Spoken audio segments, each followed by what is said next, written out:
काशी में 80 घाट पर तुलसीदास रोज रामचरितमानस को गाते थे। एक बार गोस्वामी प्रातः काल शौच करके आ रहे थे तो कोई एक प्रेत से इनका मिलन हुआ। उस प्रेत ने प्रसन्न होकर गोस्वामी जी से कहा कि मैं आपको कुछ देना चाहता हूँ।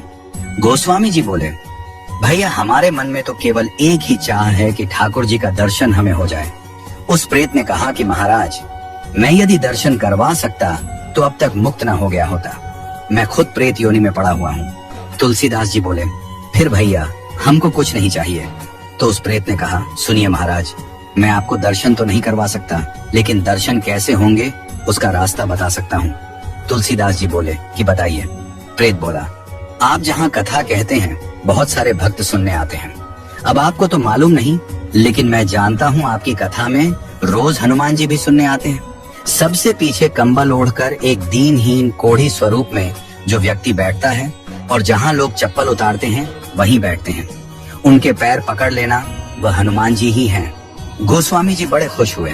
आज जब कथा हुई तो गोस्वामी जी की नजर उसी व्यक्ति पर थी और जैसे ही वह आया और बैठा तो गोस्वामी जी दौड़ पड़े और जाकर चरणों में गिर गए। गोस्वामी जी बोले, महाराज आप सबसे छुप सकते हो, मुझसे नहीं। अब आपके चरण तब तक नहीं छोड़ूंगा जब तक राम से नहीं मिलवाओगे। ये कहा तो हनुमान जी दिव्य स्वरूप में प्रकट हो गए। तुलसीदास जी बोले, कृपा करके राम से मिलवा दो, अब और कोई अभिलाषा नहीं है। हनुमान जी बोले कि आपको राम जी जरूर मिलेंगे, लेकिन आपको चित्रकूट चलना होगा। गोस्वामी जी चित्रकूट गए, मंदाकिनी में स्नान किया, कामदगिरी की परिक्रमा की, खोज रहे हैं कि प्रभु कहाँ मिलेंगे। सामने से दो राजकुमार घोड़े पर आए, एक गौर वर्ण और एक श्याम वर्ण। उन्होंने रास्ता पूछा तो तुलसीदास जी ने बताया और वो चले गए।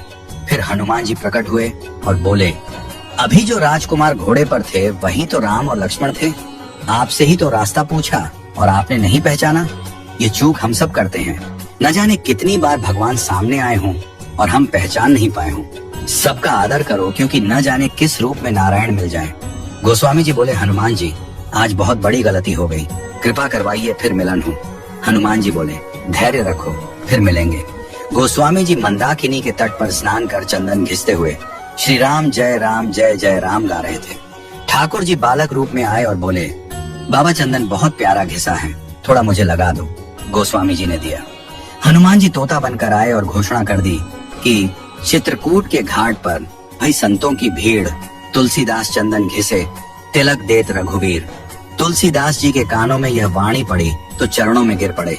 ठाकुर जी बोले, अब नहीं छोड़ूंगा। प्रभु दिव्य रूप में प्रकट हुए और अंतर्ध्यान हो गए। वह झलक हृदय में बस गई। फिर कोई अभिलाषा न रही।